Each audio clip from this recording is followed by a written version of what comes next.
LiberalViewer presents. So, welcome to the October 6th edition of LiberalViewer Sunday Live Clip Roundup. Thanks for joining me.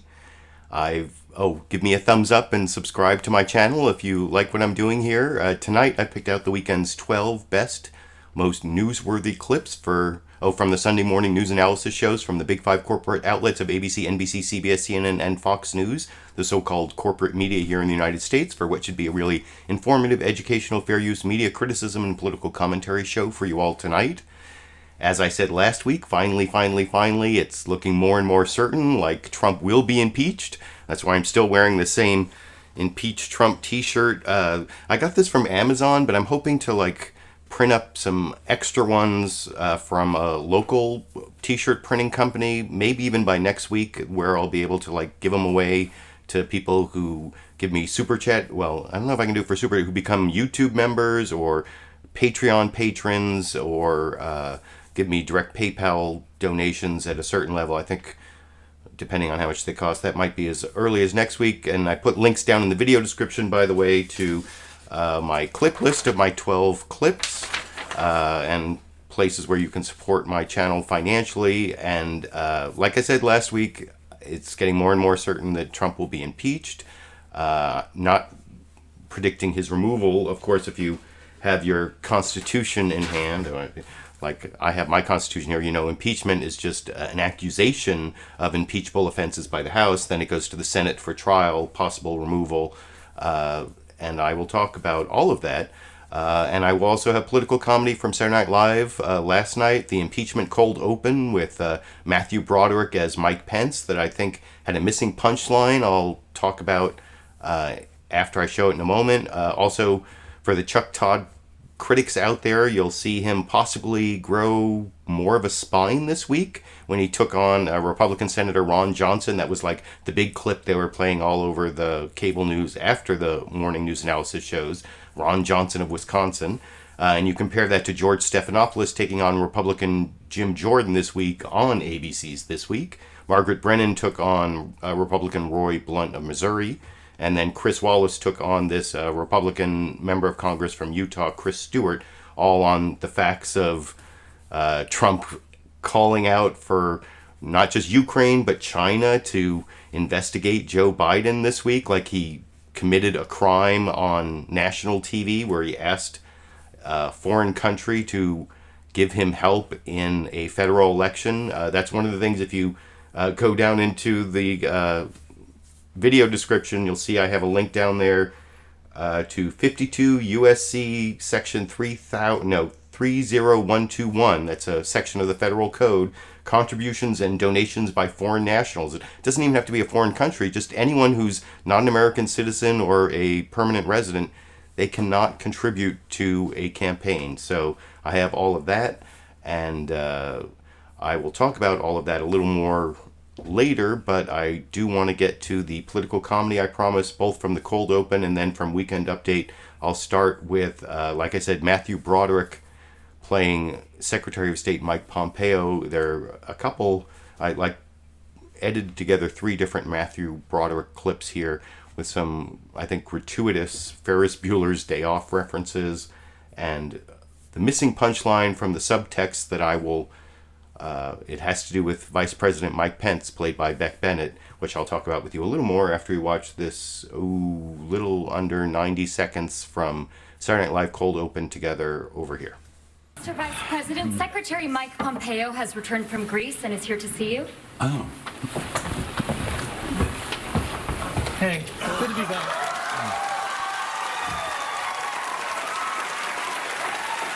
Wait, Mike, weren't you subpoenaed by Congress? I was, but I think I bought myself a little time. This meeting of the House Intelligence Committee will now come to order. Pompeo.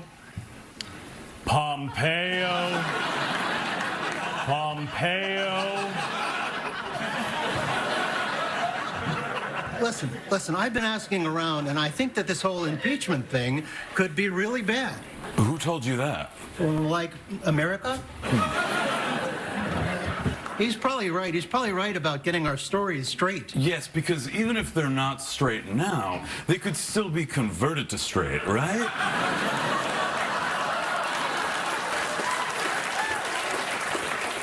Wait, you're coming back, right, Mike? Because if things go bad for Trump, then I'm president. Oh, yeah, that's right. Good. That's going to work out just great. I can't wait for that to happen.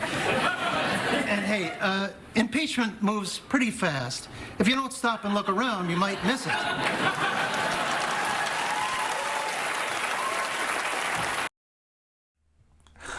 So like I said, a couple gratuitous Ferris Bueller's Day Off references, and they started off, you can see that entire Saturday Night Live cold open on Saturday Night Live's YouTube channel for free on YouTube at a link that I put down in the video description. Beck Bennett plays Mike Pence there. I like that joke about, even if we can't get our stories straight later, we can convert them into being straight. I like that joke. But the subtext there, and if you watch the whole cold open, it has kind of like a scary boo ending that I won't give away. But the scary boo ending that they didn't use is, since Vice President Mike Pence is supposedly implicated in some of these things, that remains to be seen, but there has been reporting that he pressured the Ukraine to do what Trump wanted, although he says he didn't know. He was unaware of what was going on, but he was an instrument of this corrupt Trump policy with Ukraine, and so the scary boo ending from all that, if both President Trump and Vice President Mike Pence were subject to impeachment and removal, like this is like the lowest of low probability outcomes. But you know who's next in line to the presidency? Boo! President Nancy Pelosi from San Francisco. I've been thinking about the President Nancy Pelosi scenario for years now. It's definitely like a fantasy outcome, but I mean, given that we're way off kilter in this alternate, Biff from Back to the Future becomes, evil Biff from Back to the Future becomes president, alternate reality that somebody has to go back into the past to fix, since we're in that place, then I guess to write the whole thing, President Nancy Pelosi wouldn't be the weirdest part of this whole story. But you can let me know what you think down in the comments section about, that was kind of the subtext, I think, of the whole cold open there that they never really brought to fruition, but maybe they weren't even thinking about it. And I also want to show the Saturday Night Live weekend update coverage of the scandal, because later I'm going to show news summaries from all five. Even CBS News' Face the Nation did a news summary because it was such a big news week. And they pretty much all covered Trump, both the text messages that showed like the quid pro quo that, we shouldn't talk about this through text, and it's not a quid pro quo. It's not a quid pro quo after we talked about a quid pro quo for several days. All of a sudden, there's this legalistic text at the end saying, oh, if anybody's listening, it's not a quid pro quo. Not even that it has to be a quid pro quo, which I'll talk about later. But that wasn't covered in the Fox News summary. That'll be biased, you'll see later. It was covered, the texts, and President Trump going out onto the South Lawn of the White House and saying, China, if you're listening, I want you to investigate Biden. Also Ukraine and China. It's like, if I commit the crime on live television, remember it's a crime there doesn't have to be a quid pro quo. Like I said, there's a federal law down in the video description that says if you just solicit help from a foreigner in a federal election, that's a crime. That's why presidents don't do this. If you want to investigate corruption, you have the FBI do that. And they only do it if they have probable cause that there's a crime that was committed. That's when they open an investigation. You don't have the president corruptly asking foreign leaders for help in his, this will all be... Anyway, so that was covered in Saturday Night Live's Weekend Update, not in the Fox News Sunday news summary that I'll show fifth in line of the 5 news summaries I'm going to show you. After this next clip, I will talk about with you a little more. Colin, Jost, Michael Che. This is like the first 2 minutes of Weekend Update. You can watch the whole thing on the Saturday Night Live YouTube channel at a link I put down in the video description. But here's the part that I wanted to show you and talk about with you after we watch it together here. As impeachment gains momentum, President Trump said he may stop referring to the media as fake news and start calling them corrupt news. And the media says they may stop referring to him as President Trump and start calling him former President Trump.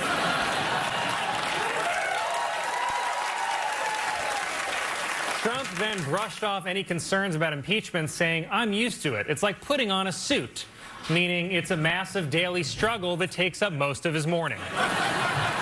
And this week, we started seeing evidence of the White House covering up the Ukraine scandal, like one not at all suspicious text that said there were no quid pro quos of any kind. Unfortunately, the next text was the wink emoji, cash emoji, crazy wink emoji, and then the Giuliani emoji. Trump keeps saying there was no quid pro quo, which can only mean there was mad quid pro quo. Whenever a guy with like a 30-word vocabulary starts quoting the law in Latin, it's because he breaks that law all the time. That's only something you can learn the hard way. Just like there's guys who can barely count, but can somehow tell you exactly how much cocaine you can get caught with before it's considered trafficking. That's 3 grams, by the way. Then Trump publicly asked China to investigate Joe Biden because apparently Trump thinks that's what presidents should do. And this is not about politics. This is about corruption. And if you look and you read our Constitution and many other things, I have an obligation to look at corruption. I have an actual obligation and a duty. First of all, you're screaming. Just a thought, maybe don't hold all your press conferences next to an active helicopter.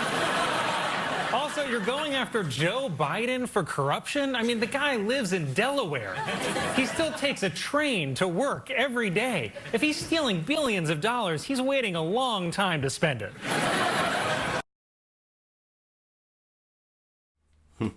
So one of the reasons I show Saturday Night Live clips is because I think they're much closer to the national zeitgeist than anything from the Sunday morning news analysis shows. That a lot more people watch Saturday Night Live than watch any of those shows, and so the narrative that they show in some ways is more important than the narrative from the Sunday morning news analysis shows. And I think you see there a narrative of Trump is in big trouble.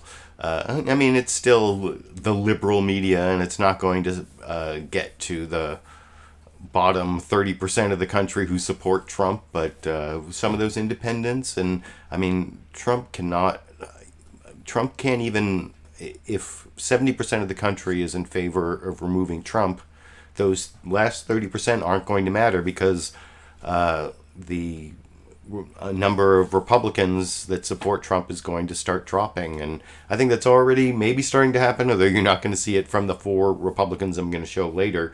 And the one other thing that you saw, that they showed a clip of Trump there asking, right before he asked China and Ukraine to look into Biden, and you'll see that same clip later on Fox News. But the one thing I found especially amusing, and I found a lot of those jokes good, like almost any one of those jokes is better than the Bill Maher jokes. That Bill Maher was off this week, so no Bill Maher monologue, but just about any of those jokes was better than the Bill Maher monologue. And HBO is supposed to be edgier than NBC corporate. You know, NBC is like, what is it, owned by, used to be owned by, it's still, and NBC's owned by Comcast, right? So anyway, HBO is supposed to be edgier than NBC, and I think Saturday Night Live has better jokes. But they showed that clip of Trump where he's saying, I have to investigate corruption. It says so in the Constitution and many other things. That's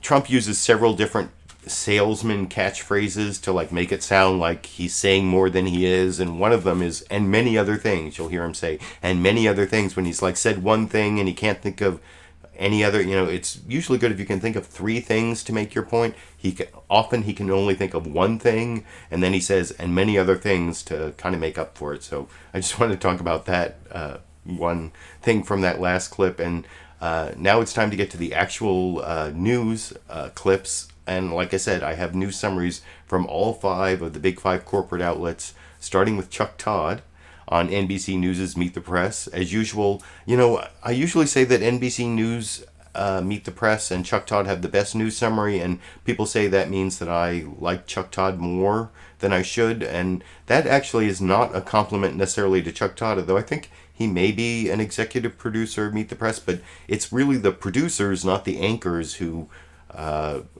do these news summaries. I think Chuck Todd may write his intro.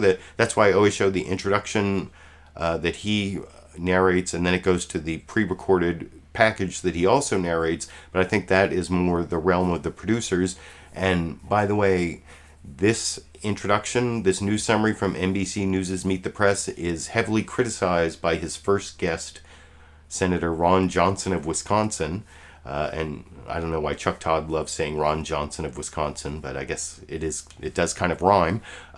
And that's one of the reasons I show these news summaries, even though I have a weaker fair use legal case for news summaries than I do for newsmakers. But the newsmakers watch the news summaries, and it affects the way they answer the questions. And it definitely affected Ron Johnson's answer that I'll show if you're following along on my clip list at a link. You can watch, you can read my clip list at a link down in the video description.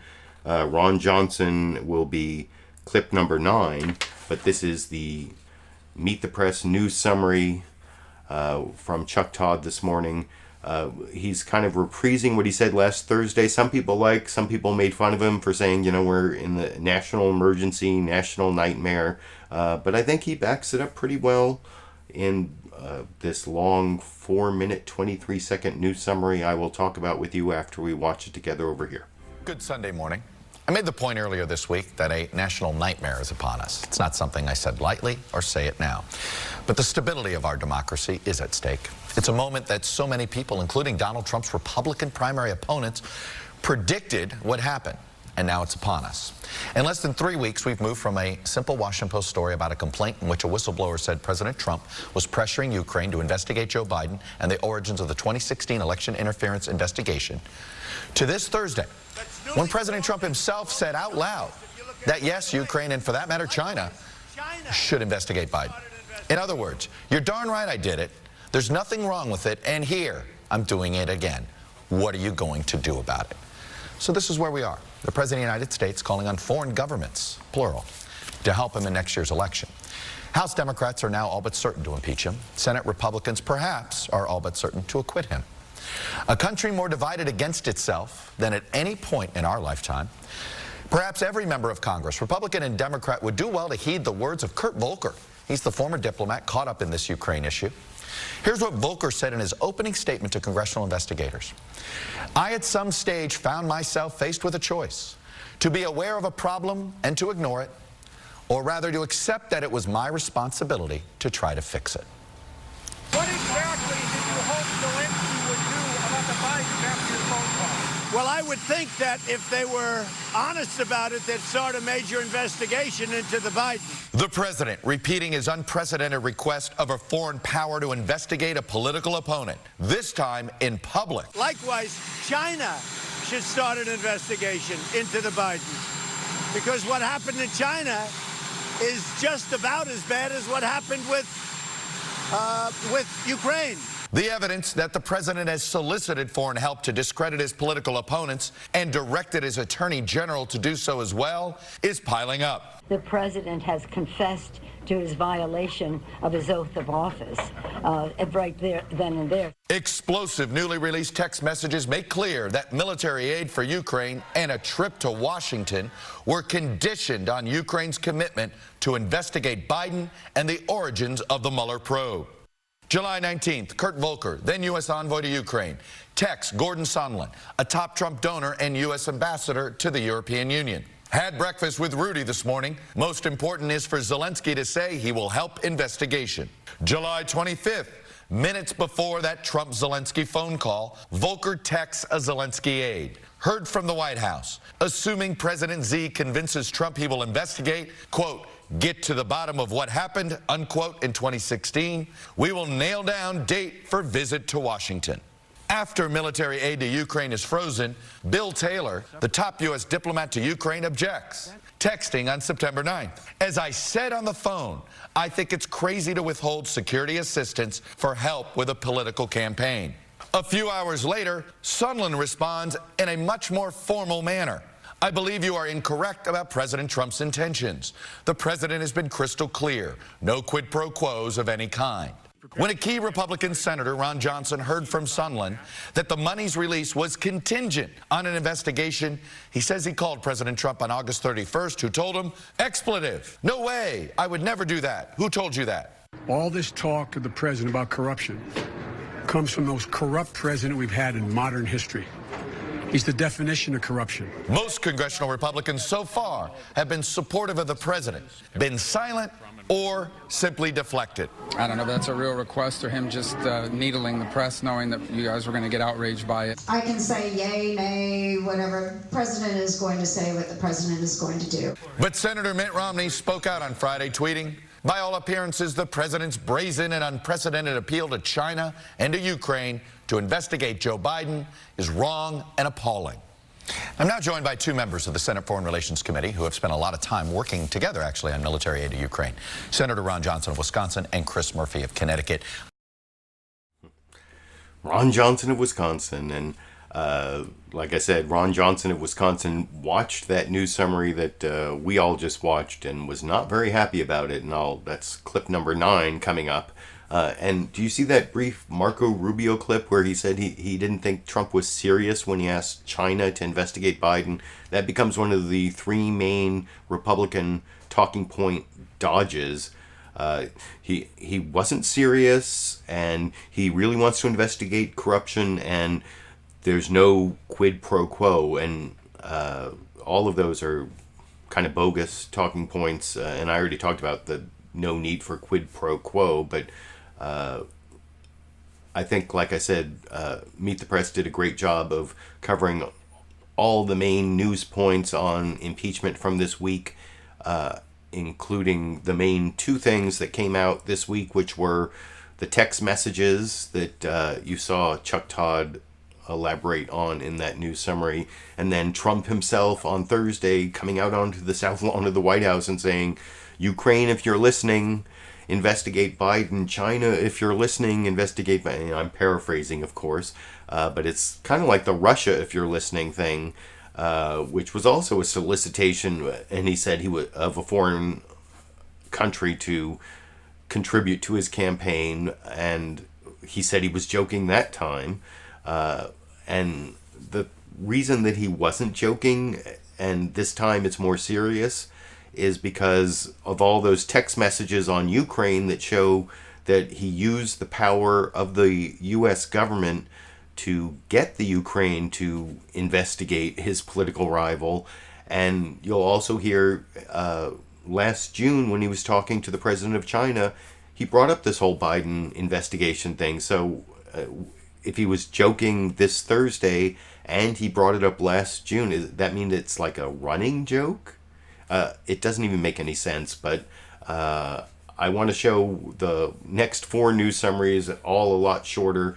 The shortest one of them all is the ABC This Week with George Stephanopoulos news summary, which, if you're following along on my clip list, you'll see that he says that this week we had head-snapping developments.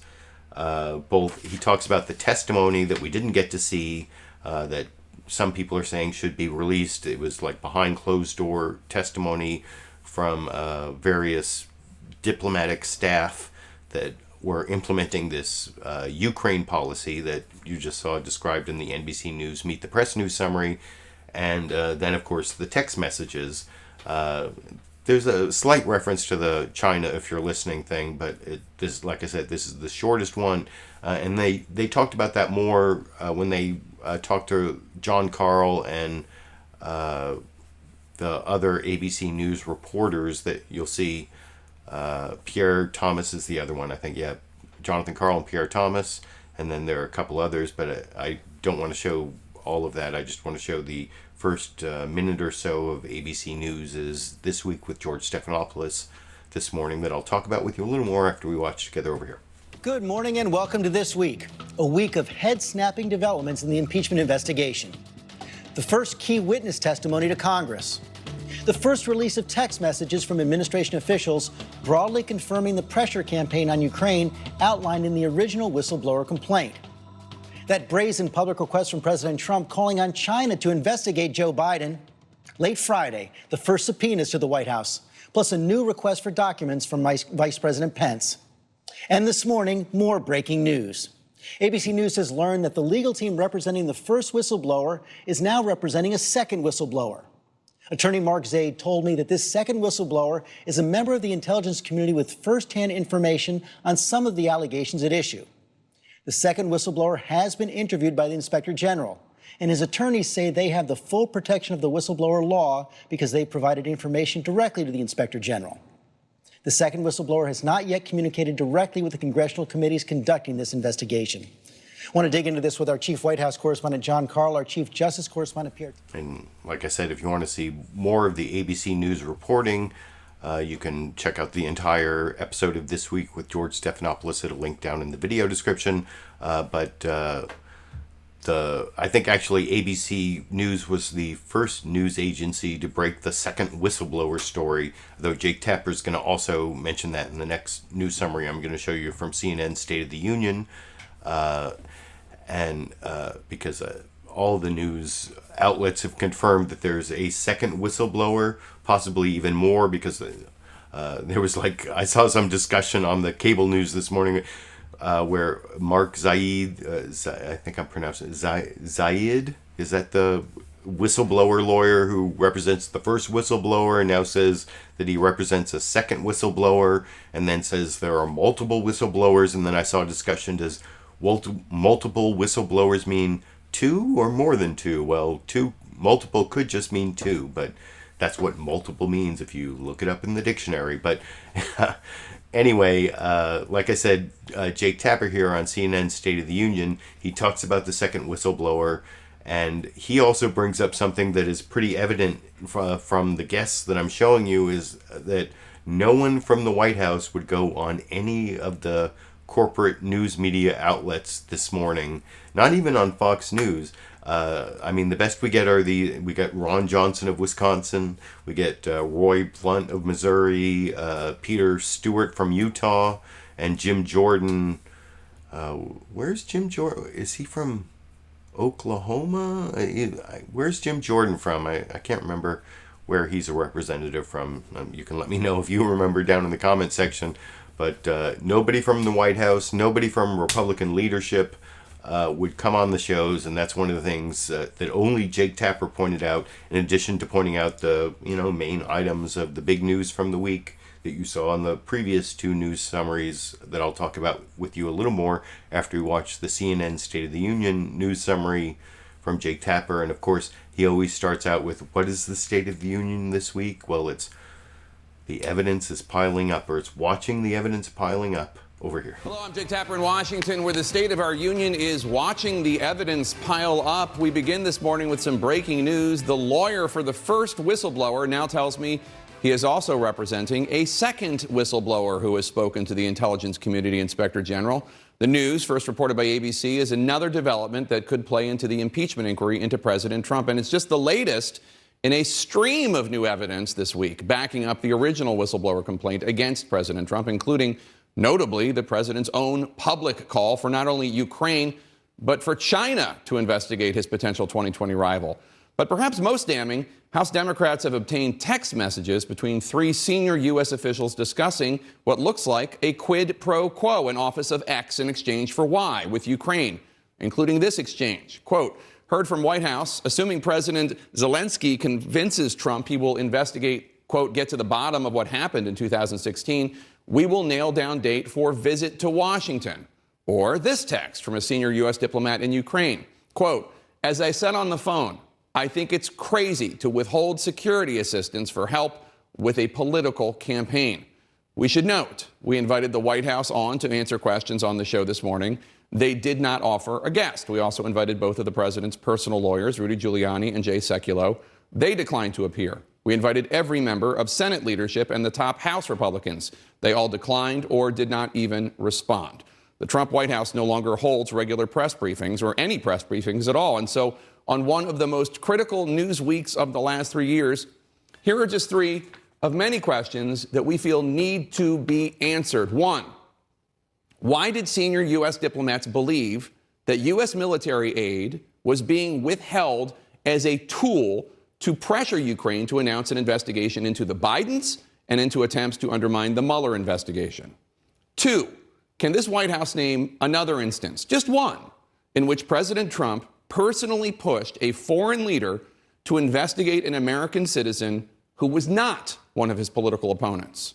Three, would you think it entirely appropriate for a Democratic president to use the power of his or her office to demand foreign governments conduct investigations into Republicans and their families? As always, the invitation for an official to answer these questions stands. Here with me now to talk about this are two Republicans who are speaking out and challenging President Trump for the Republican.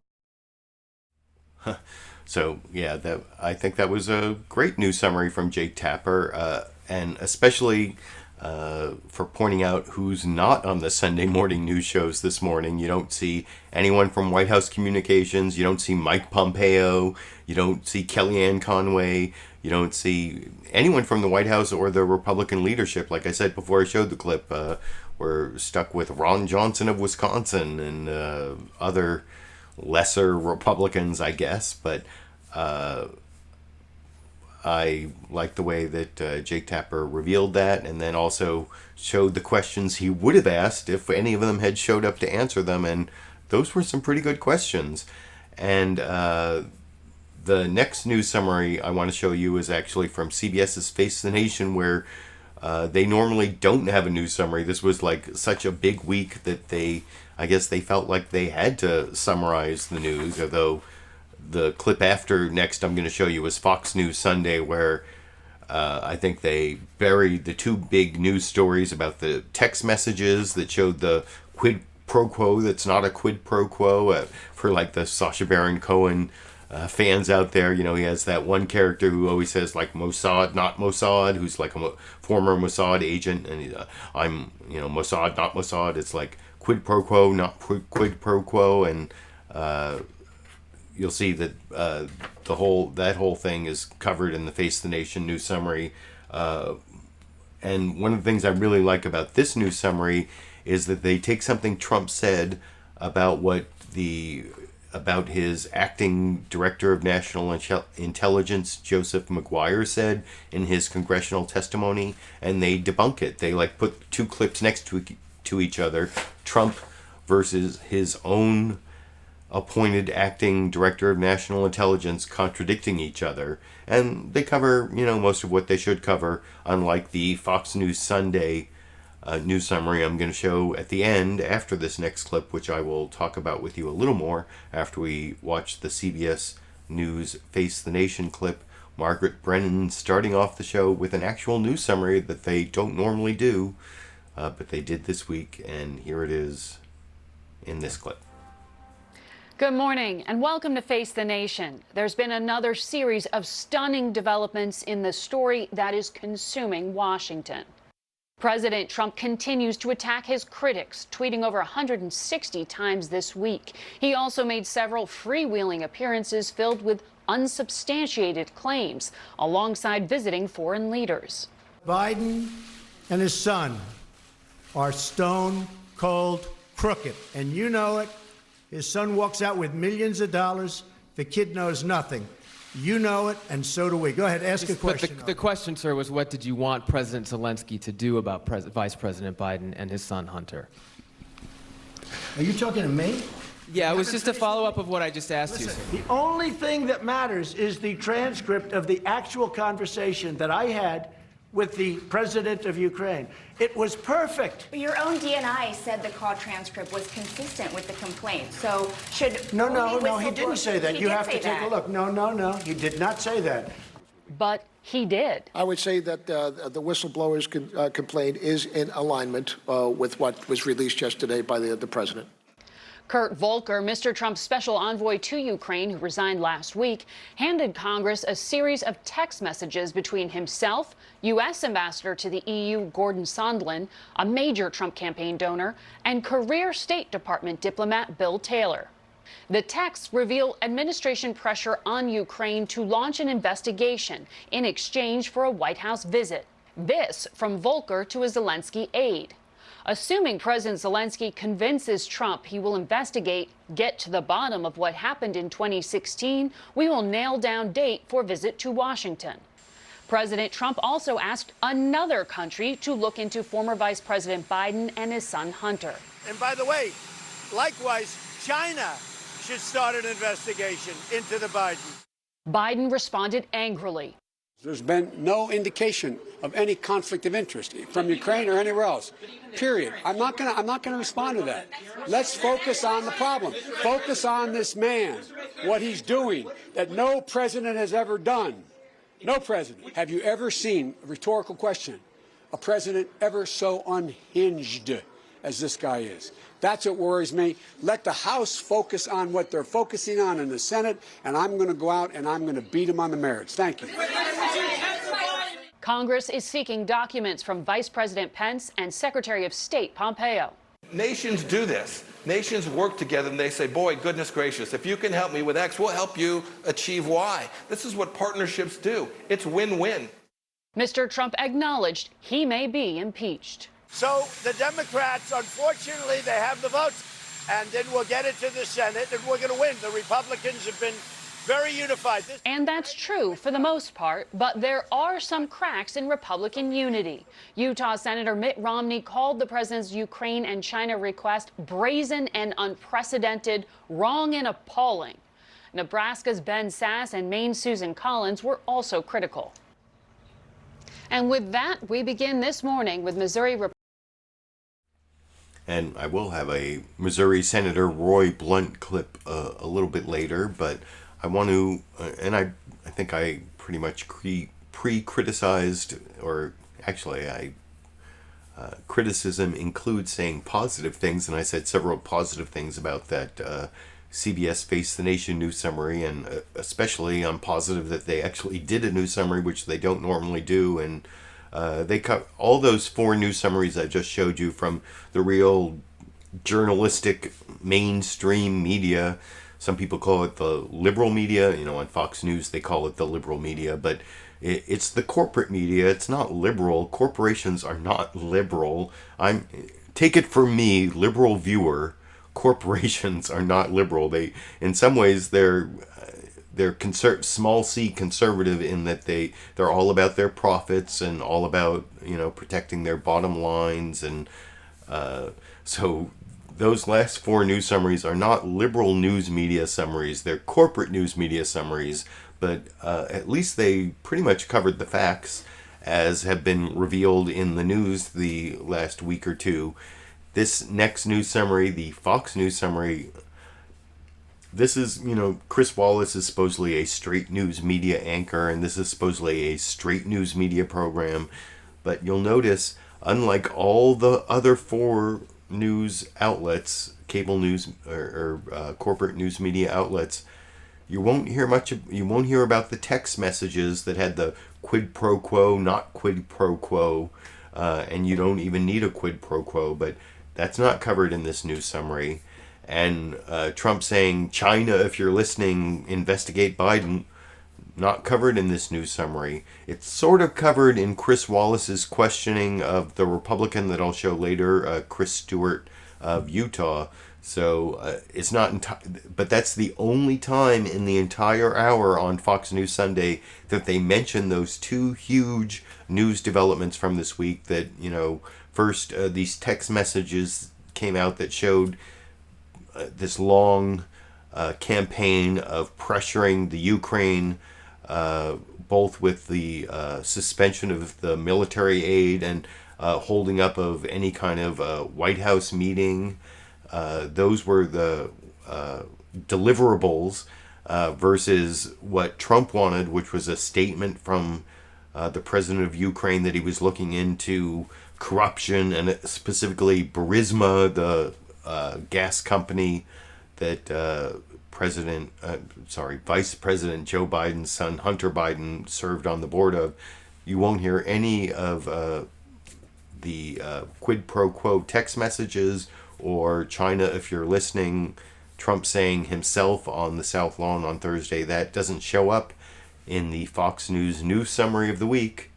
It's all about the politics and the process that, are Democrats going to ask for a floor vote on impeachment? That's much more important than Trump going out on the South Lawn of the White House and violating federal law by asking China to contribute to his campaign against Biden as the front runner, I guess. But anyway, I'll talk about all of that a little more after we watch this final news summary together over here. And hello again from Fox News in Washington.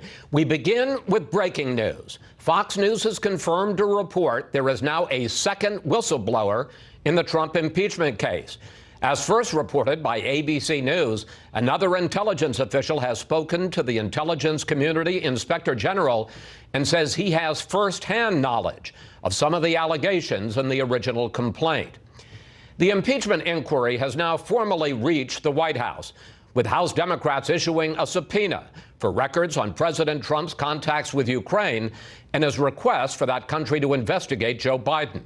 President Trump acknowledges Democrats now have the votes to impeach him, but he refuses to comply with their subpoena, challenging them to hold a formal vote authorizing their investigation.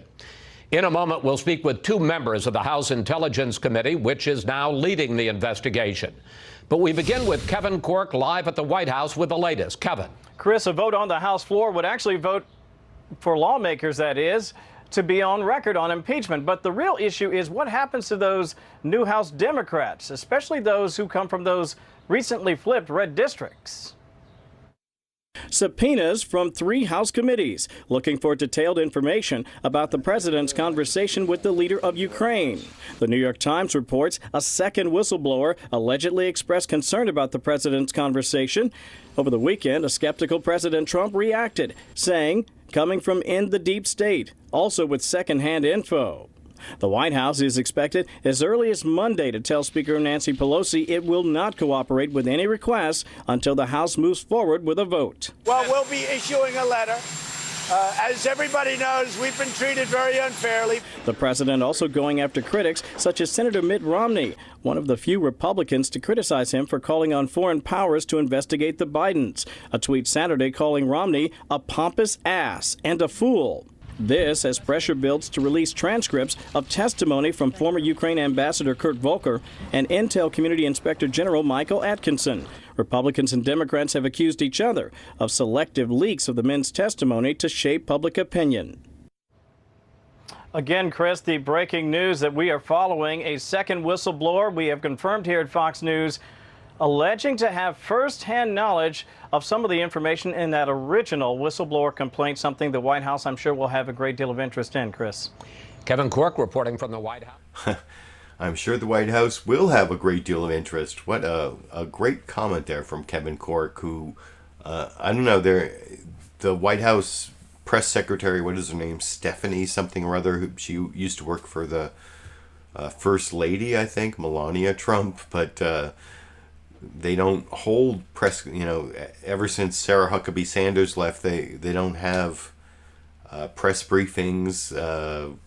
Instead, they do like those briefings in front of the helicopter that you saw Colin Jost making fun of on Saturday Night Live, where the reason I think the president does that, I mean, I'm not the first person to notice this, is when you watch those, you can't really hear what the reporters are saying, and so Trump can choose to ignore any questions he wants to ignore, unlike if he were actually doing a press conference.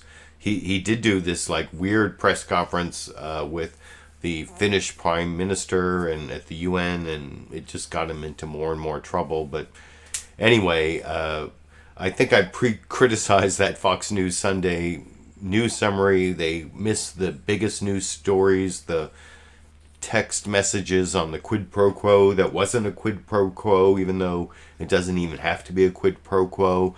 and they didn't really talk about Trump coming onto the south lawn of the White House and saying, China, if you're listening, please investigate the Bidens, which is even more dangerous when you hear it from the President of the United States than when you heard it from candidate Trump back in 2016 saying, Russia, if you're listening, please hack Hillary Clinton's emails. And so now I want to get to the actual newsmakers, and the first one is Senator Roy Blunt talking to Margaret Brennan on CBS News' Face the Nation about that very point where last Thursday the President of the United States asked the Premier of China to investigate his political rival. And like I said, remember that Marco Rubio clip where he said, oh, that wasn't serious. Well, that becomes one of the Republican talking points that you hear from Roy Blunt, like, oh, he was just joking, when Margaret Brennan asks, and remember, Missouri it's sort of a purple state. I lived in Missouri for like 5 years. I graduated from a law school, Washington University in St. Louis, and I started off my legal career as a public defender in St. Louis County, Missouri. So Missouri is a purple state because there are two cities, St. Louis and Kansas City, and then those are like the heavily Democratic areas, and then all the rest of the state is this like rural backwater. Well, I don't want to use any pejoratives about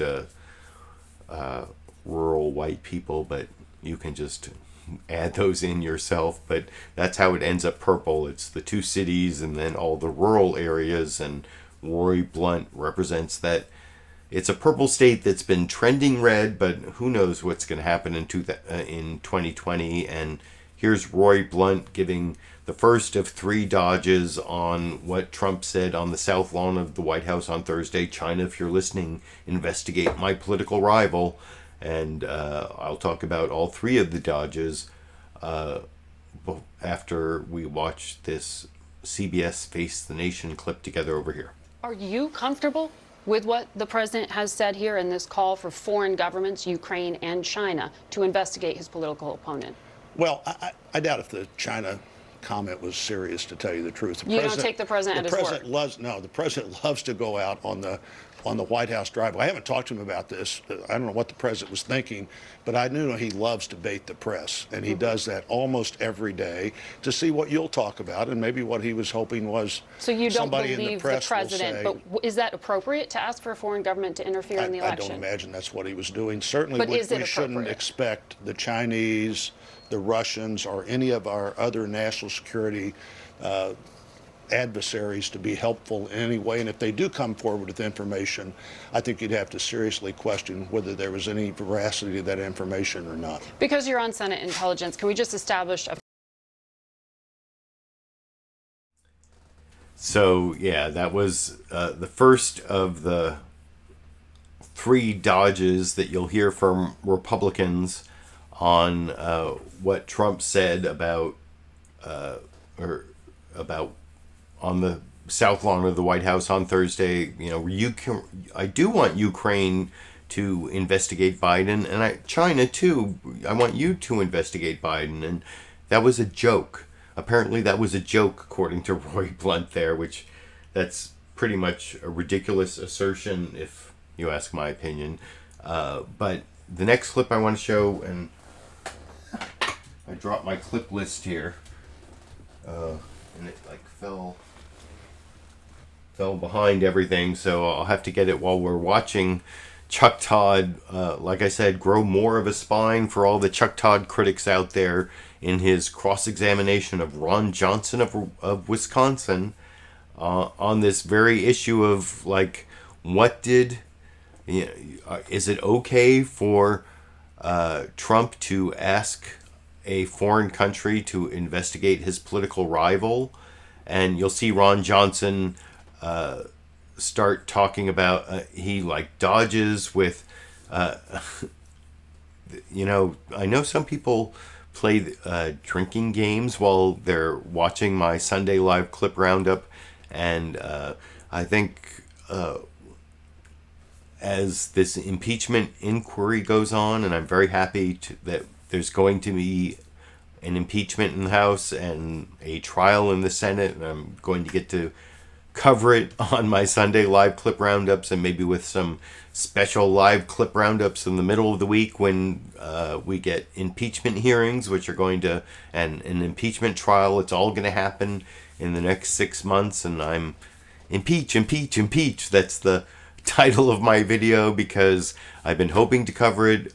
Trump so deserves to be impeached. And so you'll see in this next clip that Ron Johnson of Wisconsin, he's talking to Chuck Todd, and he if you're doing a drinking game, I think during the impeachment, everyone has to drink every time you hear the name Peter Strzok. Peter Strzok, he's like that FBI agent who was a Democrat and didn't like Trump and thought Trump shouldn't be elected president. Oh my God. An FBI agent who had political opinions and texted them to his lover, Lisa Page, the Justice Department lawyer, and that became the conspiracy theory against Trump in the whole Mueller investigation, although Mueller actually fired them as soon as he saw these text messages and their infidelities. Not, of course, Trump would never be unfaithful. Infidelity is anathema to our president, Donald Trump, right? Well, not if you know about Donald Trump and how many wives, and Marla Maples, and I remember all those Trump stories. But anyway, Ron Johnson of Wisconsin talking to Chuck Todd in a very, this is where Chuck Todd actually does some great follow-up questions.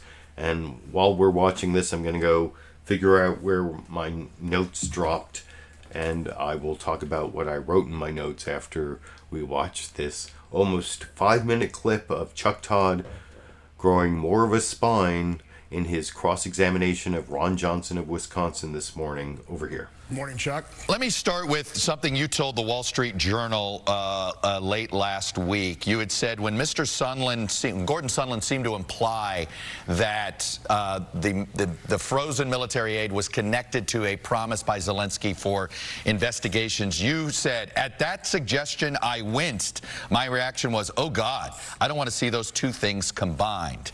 Why did you wince, and what did you mean by those two things combined? Well, first of all, your setup piece was, typically very unbiased. But, let me first, before I start answering all the detailed questions, let me just talk about why I'm pretty sympathetic with what President Trump has gone through. I'm 64 years old. I have never in my lifetime seen a president, after being elected, not having some measure of well wishes from his opponents. I've never seen a president's administration be sabotaged from the day after election. I've never seen no measure of honeymoon whatsoever. And so what President Trump's had to endure, a false accusation. By the way, you've got John Brennan on. You ought to ask Director Brennan, what did Peter Strzok mean when he texted Lisa Page on December 15, 2016? Senator, quote, can we... Senator, no, Chuck, let me finish. Think our sisters have begun leaking like Ukraine? Mad, scorned and what worried. What does this have to do with Ukraine? It has everything to do with Ukraine. Now listen, think our sisters have begun leaking like mad, scorned and worried and political. They're kicking into overdrive. Now, that was December 15th. 6 days before that is when we first started hearing the CIA leaking about Russia supporting the Trump campaign. That is why Trump is so upset. He had this false narrative that resulted in him being set up by James Comey on January 16th. Then he has a special counsel appointed that has hampered his entire investigation, his entire administration. And now, once that was proven false, he would like to know, and I would like to know, and I know his supporters would like to know, where did this all come from? Who planted that false story? Senator, who leaked? I have my third letter into the Inspector General of the Intelligence Committee asking to just confirm, are you investigating those leaks that Peter Strzok talked about in that text? Senator, I have no idea so again, why. No, that's a setup. It is entirely irrelevant to this point. Why a Fox News conspiracy propaganda stuff is popping up on here? I have no idea. It is not. I have no idea why we're going here. That is Senator, because I'm this is underlying exactly why President Trump is upset and why his supporters are upset at the news media. Okay, Chuck, this is not about the media. Senator Johnson, Senator Johnson, please. Can we please answer the question that I asked you instead of trying to make Donald Trump feel better here that you're not criticizing him? I'm just trying to ask you a simple question of what made you wince.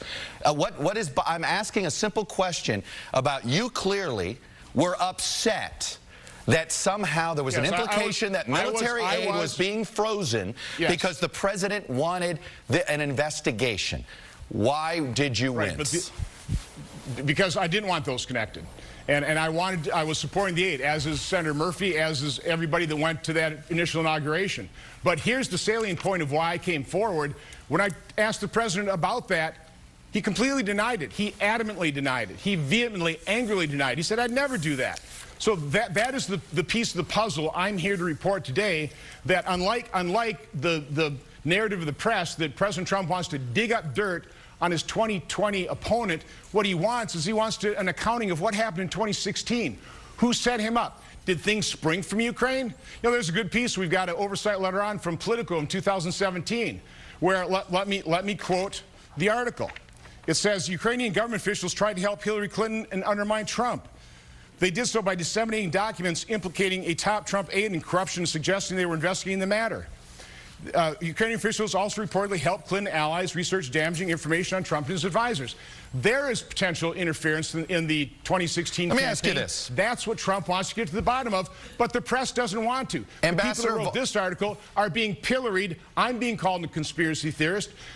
John Solomon's being called a conspiracy theorist because the press is horribly biased, and Trump and his supporters completely understand that. I understand that the way to avoid answering a question is to attack us in the press. I'm well aware of that, and that's how it works. No, I'm trying to lay the groundwork in order to answer a question. Volker said. Let me tell you what Ambassador. Am I right? Did Chuck Todd do a good job there? And actually, at a link down in the video description, you can watch all of NBC News' Meet the Press, and he actually comes back with Ron Johnson of Wisconsin at the end of the interview to that whole thing. But I think you saw the best part there, the most important part, where Chuck Todd showed his frustration. I was reading the live comments along the way that some people were cheering on Chuck Todd. Some people were saying he was, I saw one person at least say he was frustrated, or I mean, he started off earlier in the week, like I said, when I showed the news summary from NBC News Meet the Press, that we're in like a national emergency, and some people made fun of that.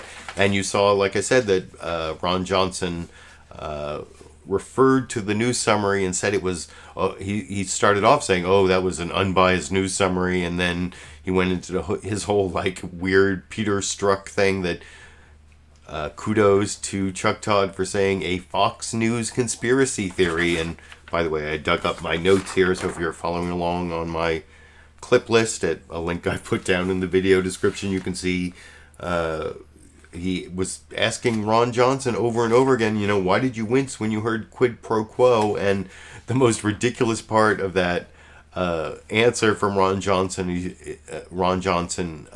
is when he said, well, I asked Trump about it, and he adamantly denied it. He said, no way, there was no quid pro quo. So, well, if Trump denied it, it must not be true, because he is such an honest person, right? I mean, if he gives his word, I'm going to trust that, right? I mean, is that where we're? I don't know.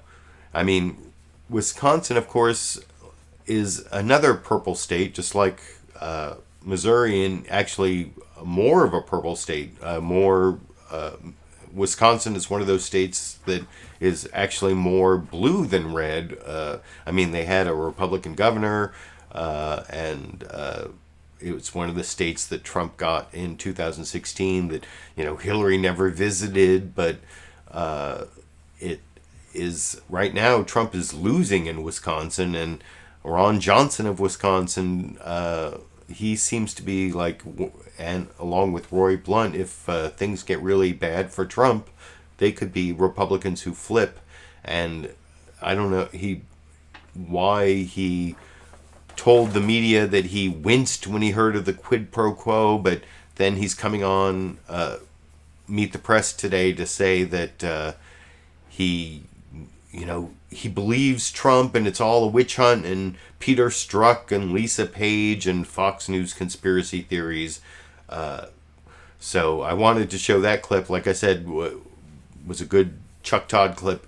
But this next clip is George Stephanopoulos talking to Jim Jordan. And thank you, live viewers who told me he's from Ohio, not from, what did I say, Kentucky, though a lot of the so-called hillbillies from Kentucky, I guess, moved to Ohio, so it's not that big a stretch. If you read that book, Hillbilly Elegy, that used to be on my bookshelf back here, that's one of the stories of Ohio, is the hillbillies from Kentucky who moved to Ohio. But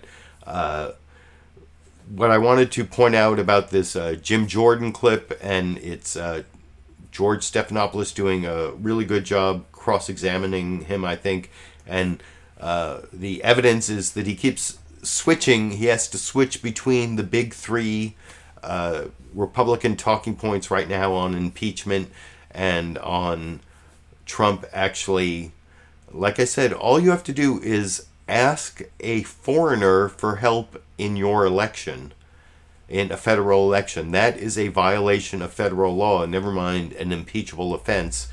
And to avoid talking about that, you'll see the Republicans go through these 3 stages. You saw Roy Blunt start with, he wasn't serious when he asked China to investigate the Bidens. You think because he's the toughest on China, so he couldn't be serious, which that's kind of a joke too. But then the second thing is he's going after all corruption, and of course you'll see several people in the news media cross-examine that with the important question, well, who else other than his political rivals has he ever asked anyone to investigate regarding corruption? And there's no answer to that. And then they switch to no quid pro quo. And of course, there is obvious quid pro quo, both in the summary transcript of the July 25th conversation between Trump and the president of Ukraine, Volodymyr Zelensky. There's like a quid pro quo that is at least implicit, but you don't even need a quid pro quo. Like I said, all you have to do is ask any foreigner for help in a federal election. And so those are the 3 dodges. He's joking, he's going after corruption, no quid pro quo, all bogus dodges from Republicans. And you can see all 3 from Jim Jordan.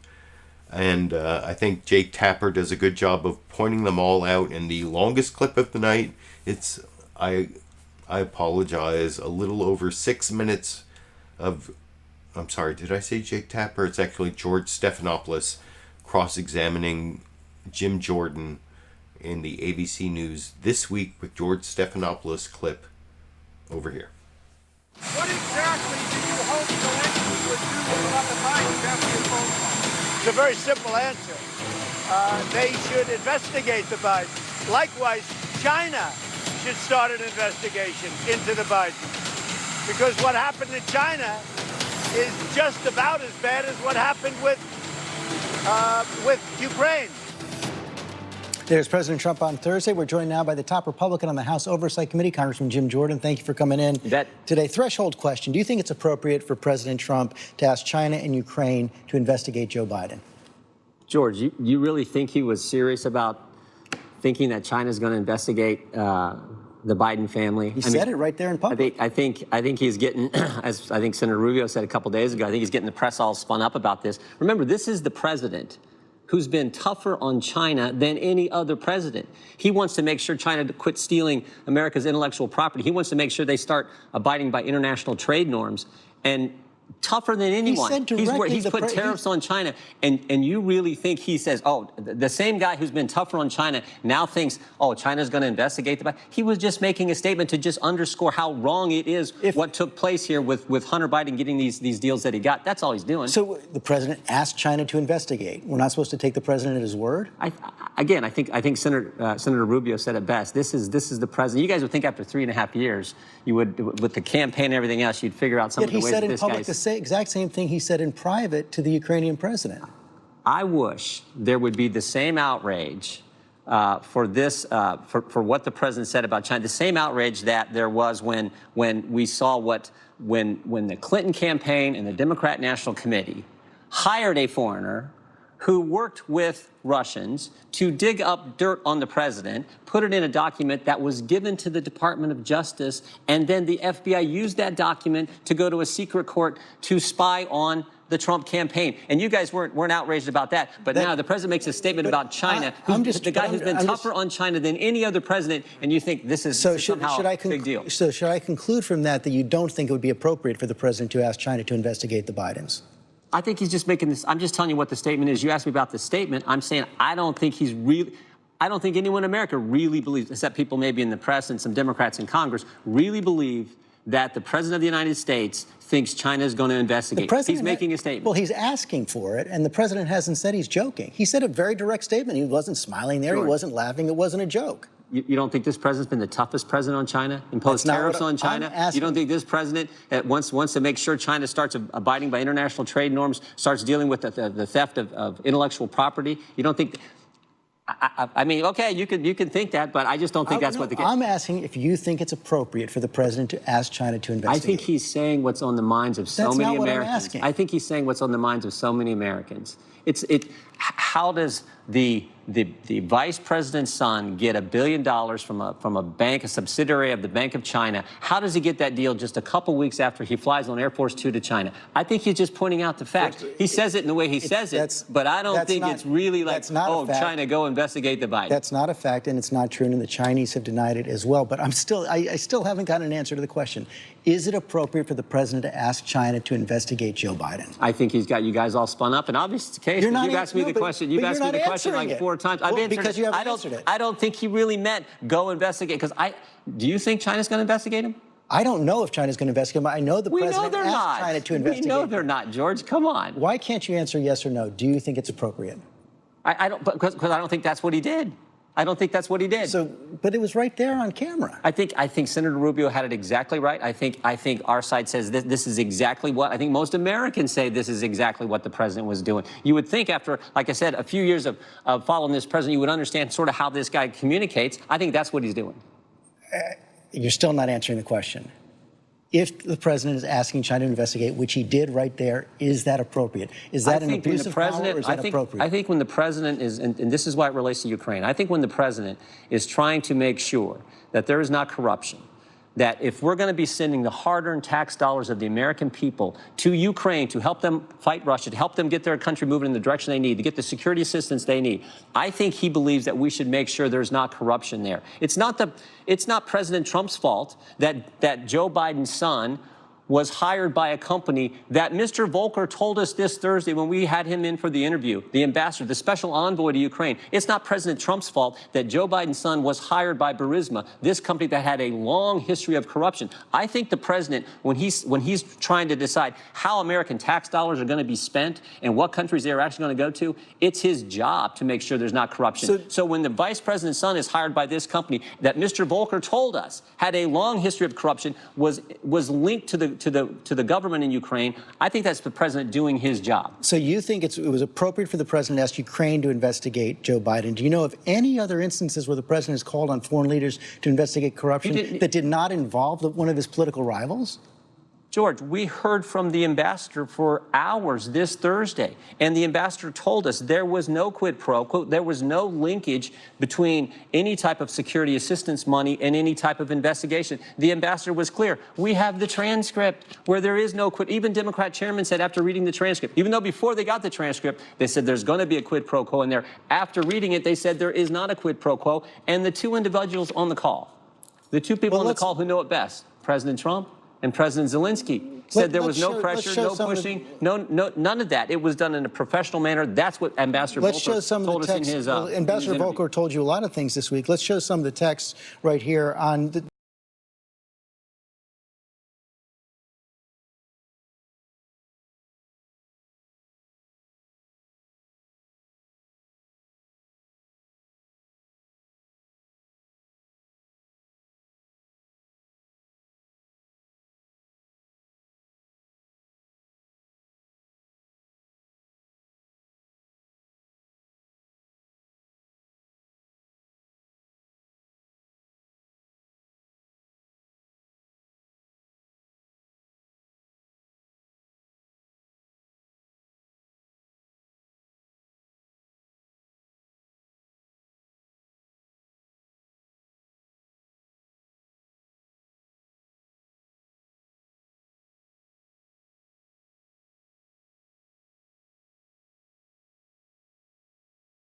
Can you hear me? Oh, there we go.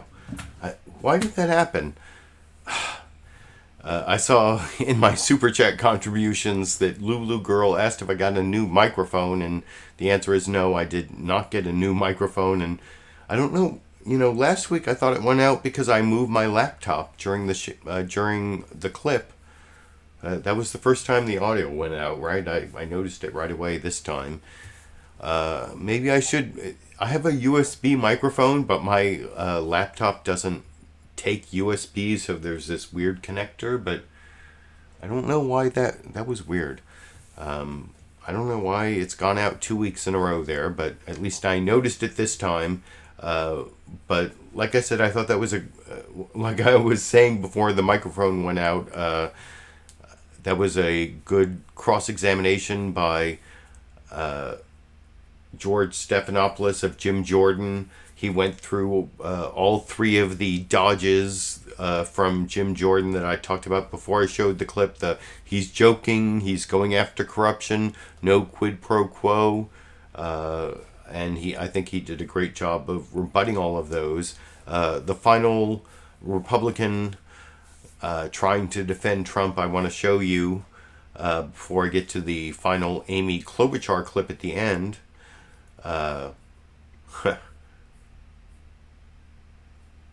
much do you need for a new mic? I just saw Lulu. It's not a question of. It's more. It's getting this whole new way of hooking my mic into my laptop. It's not the mic itself, though. I'm not asking for money to get a new mic. But I don't know. I think it might be. I have some patch cords, and I disconnected and reconnected a couple of them. I don't know why that happened, but anyway, I hope to be dealing with that in the next few weeks. I don't even know why that happened, but anyway, this next clip is Chris Wallace sort of cross-examining this Republican representative from Utah, Chris Stewart. And like I said when I showed the Fox News Sunday news summary earlier and criticized it for not mentioning how Trump came out on the White House lawn and said, China, if you're listening, investigate the Bidens, basically. And also didn't really talk about the text messages that showed the quid pro quo that was not a quid pro quo. That didn't show up in the Fox News summary I showed earlier. Well, the text messages actually do show up in Chris Wallace's cross-examination of Chris Stewart here. The China, are you listening, doesn't really show up. It's more, I'll show you what, this is the best, the least biased of the Fox News Sunday. This is the only place those 2 points about the China, are you listening comment from Thursday on the South Lawn from Trump's mouth saying he wants foreigners to interfere in our elections, plus the text messages. This is the only place they really show up. They showed up a little bit in the pundit conversation later, the panel discussion, but this is the only place in the newsmaker part of the Fox News Sunday program that those points come up that I'll talk about with you a little more after you watch Chris Wallace do a little bit of journalism over in this clip. Let's unpack what you just said here, because President Trump made it very clear this week. He says his call for Ukraine and now China to investigate allegations against Vice President Biden and his son Hunter have nothing to do with the 2020 election, as you contended. Take a look. I'm only interested in corruption. I don't care about politics. I don't care about Biden's politics. I never thought Biden was going to win, to be honest. Congressman, can you tell me of any other instance during the time President Trump has been in office where he asked a foreign leader to investigate a specific American on the issue of corruption? You bet. Attorney General Barr is doing it right now. No. Forgive me. I said President Trump. Can you tell me of another instance where President Trump, on a conversation, a call, has publicly or privately asked for the foreign leader to investigate a specific American? Yeah, absolutely. Now, look, he may have done it personally, but it doesn't matter, Chris. There's no difference between the president making the call or the president saying to Attorney General Barr or other of his subordinates, you make the call and investigate this. And he's been very clear on that. The answer is I don't mean to interrupt, but you can't tell me of another case where we have a record of the president specifically asking for a foreign leader to investigate a specific American. I'm saying he's willingly and acknowledged that he's doing that through his Attorney General. And other than Joe Biden, can you tell me of another? I mean, there are millions of Americans who do business overseas, all kinds of activities. Do you think it's just a coincidence that the one person that he has asked a foreign leader to investigate, specifically by name, investigate this person, just happens to be his chief rival for the 2020 campaign? But Chris, you're missing the whole reason for why. He did that because he has knowledge of possible corruption. I mean, Vice President Biden and his son, he was dragging his son to the two countries that the vice president had primary responsibility for, Ukraine and China. And he's taking his son to those two countries with him. And while he's doing official business, his son is signing, in some cases, $1.5 billion deals. And I think that a lot of people, Americans, when they hear that, they think, you know what, that doesn't sound right to me. Maybe it's worth asking a few questions about that. That's all the president is doing here. And you think it's just a coincidence that, I mean, there are a lot of businessmen doing a lot of business, a lot bigger than $1 billion, and that the only person that he asked for, incidentally, we should point out, there has never been a specific allegation of any crime committed. I mean, does it look bad? Of course it does. But there's never been an allegation of a specific crime that Joe Biden or Hunter Biden committed. And neither in China nor in Ukraine. You think it's just a coincidence that he's talking about Joe Biden?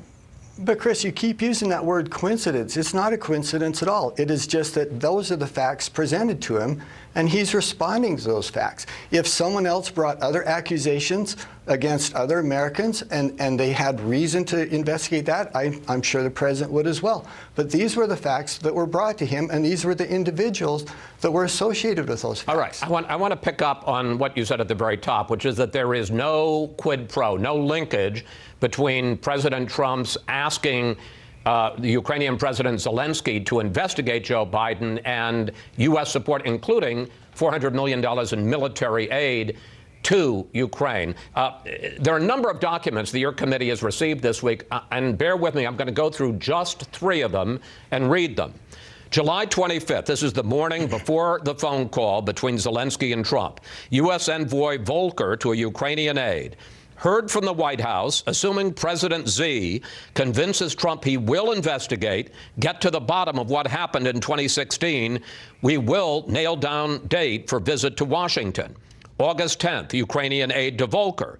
Once we have a date for Zelensky to visit Trump, we'll call a press briefing announcing upcoming visit and outlining vision for the reboot of U.S.-Ukraine relationship, including other things, Burisma, that's the company where Hunter Biden was on the board, and election meddling and investigation. Finally, September 1st, the top U.S. diplomat in Ukraine, Bill Taylor, to Ambassador Gordon Sondland. Are we now saying that security assistance and White House meeting are conditioned on investigation? Sondland, call me. Now, Sondland later says that there was no quid pro quo. But I got to tell you, you read these emails, both before and after, and I just took 3. Congressman, it seems that Ukrainian officials and some top American officials sure saw a quid pro quo. Yeah, Chris, it's just not true. And this is a great example of the dishonesty of how this investigation is being run. And I wish we could elaborate that on Chairman Schiff and the dishonesty that he has displayed. This is another example.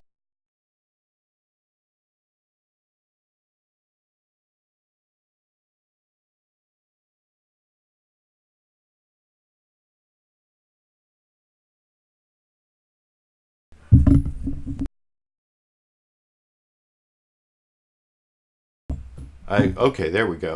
I think it has something to do with...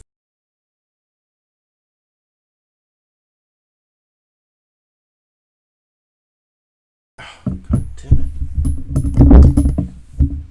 Oh, okay.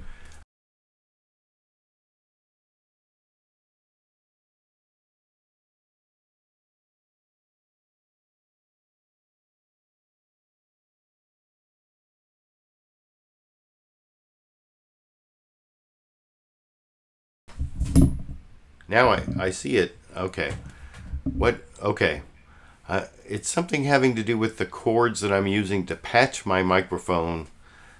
Something has to be fixed there. I don't know what is going on there. But anyway, that was Chris Wallace performing a little bit of journalism after I criticized him and Kevin Corke for not really focusing on the 2 main stories from this last week. So yeah, it's not the microphone. It's there's this patch cord I use to connect the microphone to this other, never mind, but I know what I need to replace. There's some connector that is, okay. So I only have one more clip to show you. I don't know why it keeps like cutting out after every clip. That is really annoying. But I will replace that patch cord before next week. It's not a microphone. It's just like a connector to it, whatever. It's like a way that I lengthen the USB connector cord from my microphone to, you don't really care, but anyway, this last clip is a little bit of an antidote to the Democrats that to the Republicans we've been watching. This is a very centrist Democrat, but not quite a Republican, Amy Klobuchar from Minnesota. She was over on CNN State of the Union with Jake Tapper. And I think this starts off with her talking about how people have to show courage, like the whistleblowers are showing courage. And I think she makes a really good analogy to what happened in Watergate. And then Jake Tapper has a follow-up question about, oh, Sandy just showed up. I'll have a Dash and Sandy clip a little bit later. Sandy just showed up over there, but this is Amy Klobuchar first talking about Watergate and courage, and then Watergate, and then with the follow-up question from Jake Tapper talking about whether this whole scandal hurts Joe Biden and Hunter Biden, and whether if she were president, she would allow her vice president to have a child on the board of some foreign corporation. For the final news clip before I show the bonus Dash and Sandy clips, and hopefully the microphone will work at the end of this clip, which I will talk about with you after we watch it together over here. I think what really matters is, okay, we've got these courageous whistleblowers coming forward. Now we got to see the courage from some of the people that used to work in that White House, that were directly in the room with him, that heard when he talked about these things. Those people have to come forward. And then, of course, we need to see the same level of courage that we see from these lying CIA agents, as has been reported. We need to see that from the Congress. Because, to me, this is just like Watergate. You had a president that was paranoid. An election was coming up. He wanted to get dirt on his political opponents, and he sent out a group to break in to a file cabinet in the DNC headquarters. Instead, this guy, he's decided to use his clout with world leaders and try to do it on a global basis. And then, when they get caught, what do? They try to hide it on a super secret server and have the information there. They didn't have those back then in Watergate, but it is the same kind of thing. That's what we're dealing with here, and people need to think of it that way. Let me ask you, Vice President Biden defended himself when he was asked about Hunter Biden's involvement with a Ukrainian company and whether it was a conflict of interest. Take a listen. It's not a conflict of interest. There's been no indication of any conflict of interest from Ukraine or anywhere else. Period. I'm not gonna respond to that. Let's focus on the problem. Focus on this man, what he's doing that no president has ever done. No president. And to be clear, as I said earlier in the show, the Ukrainian prosecutor general says he has no evidence of wrongdoing by Hunter Biden. But I want to ask you, Senator Harris and Congressman O'Rourke have both suggested that they would not be comfortable with the child of their vice president sitting on the board of a foreign company. Would you? No, I wouldn't. And I can promise you right now, my own daughter, who's only 24, does not sit on the board of a foreign company. But that is not the issue. The issue here is what the president is doing, because we have the Ukrainian prosecutors saying that there's no evidence. There has, as you have said on your show, multiple people looking at this, that there's no evidence that the vice president did something wrong here. And so what really matters is that the president was repeatedly trying to get dirt on a political opponent. That is the issue here. And we have seen this. We've seen this president. He does not know the line from the moment he stood in front of that wall of stars of the deceased CIA agents, stood there on that sacred wall and gave a partisan speech. He believed Vladimir Putin over his own intelligence directors, Jake. Mm-hmm. Time and time again, this guy goes with the dictators, goes with Kim Jong-un over the interests of America. And I think we need a president that's going to put the interests of the people of this country, those workers, the farmers in Iowa, the people I'm here with right now in New Hampshire, the veterans I'm going to be meeting with in an hour, to put their interests in front of his own or her own political and business and partisan interests. This guy hasn't done that. That is why the House is looking into this, because it is a security interest for our country, a violation of the law. It is very straightforward. And to not do it would be to shirk our constitutional duties. It was James Madison that said at the Constitutional Convention that the reason that these provisions for impeachment should have been and were included in the Constitution was because they feared that a president could betray the trust of the American people to a foreign power. Those were the words of one of our founders, and that's what's happening here. All right, Senator Klobuchar, thanks so much. You should learn some Daniel Webster for the New Hampshire crowd you're about to talk to, but I appreciate your references. Okay, I'll beef up on that on the way to the American Legion. All right. Thank you very much. Thanks so much. Appreciate it, Senator Klobuchar. Coming up as Democrats pursue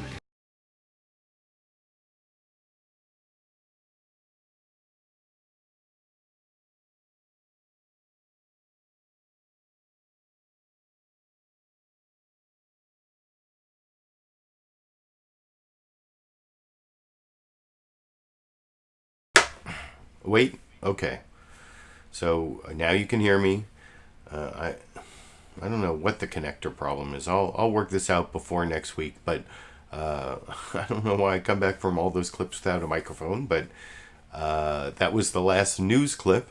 Like I said, I wanted to show that Amy Klobuchar clip talking about Watergate and courage, and then Joe Biden. I can't really disagree with anything she said there, even though I'm not really a big Amy Klobuchar fan, because I'm not really a big fan of prosecutors in general, unless they've really taken a big stand against mass incarceration, which I don't think presidential candidates like Amy Klobuchar and Kamala Harris, if you have really taken that stand. If you want to know what I mean by mass incarceration, just read this book that's always over my left shoulder here, The New Jim Crow by Michelle Alexander. Anyway, I hope you appreciate all the clips I picked out for you this week. I appreciate those who watched my live show, especially the Super Chat contributors who contributed. Here's the ones I saw so far.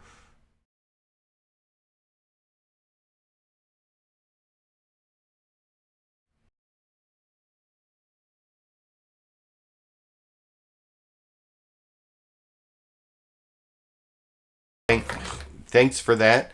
I don't know why every time I come back from switching, that was weird. Even when I just showed the Super Chat contributors, I lost the microphone. I don't know what's going on. Maybe I have to replace this stupid connector here. But anyway, I appreciate that. And I do want to close with Dash and Sandy clips. Last week I only showed that Sandy clip, Sandy sleepy barks. Oh, Sandy's like perking up because I'm talking about her. And this week, for the Dash fans out there, I want to make sure you get to see both a Dash and Sandy clip. And I actually started off with just a Dash clip. Dash was in a box on a table, and then by filling up Sandy's water bowl, I summoned him. And so I will first show you the Dash in a box clip, and then how Dash came and joined Sandy at the food and water bowls. I have to import them really quickly here. Here's the Dash clip, and then here's the Dash and Sandy clip. Oh, wait, no, wrong. Dash and Sandy clip. So here's a Dash in the box.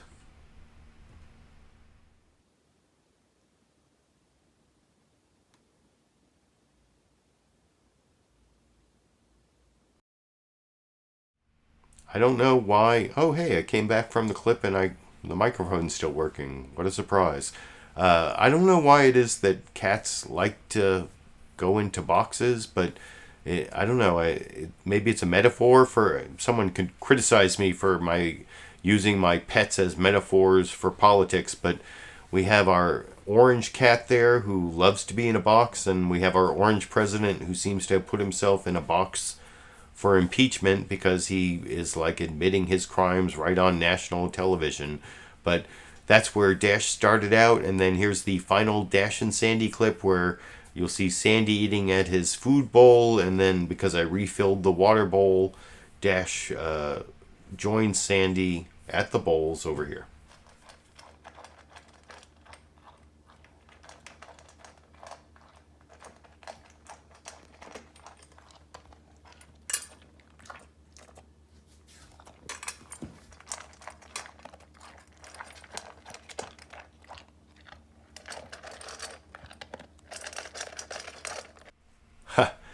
And oh, my microphone's still working. Praise the God who doesn't exist, I guess. But thanks for joining me. I hope you appreciated all the clips I picked out and my commentary and media criticism, political commentary and media criticism.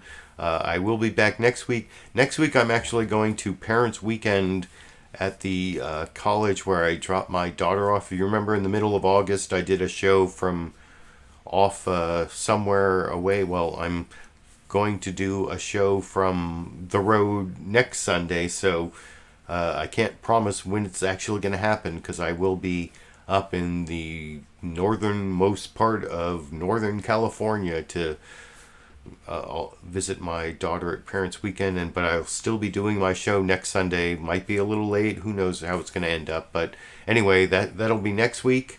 And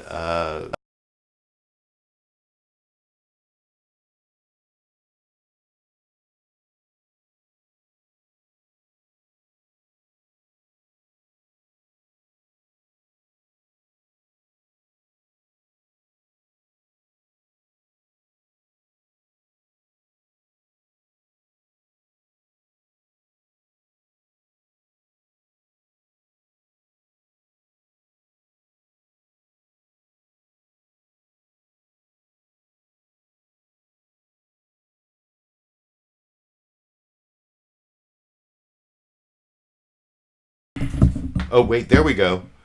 So I don't know what is screwing up my microphone, but I'm hoping to fix that by next week. Jeez. At least it's not like last week where I was talking for 9 minutes with no microphone because I'm paying close attention. But anyway, until next week, or until I have some reason to upload some other video that's edited, produced, I guess I will be seeing all of you around the internet.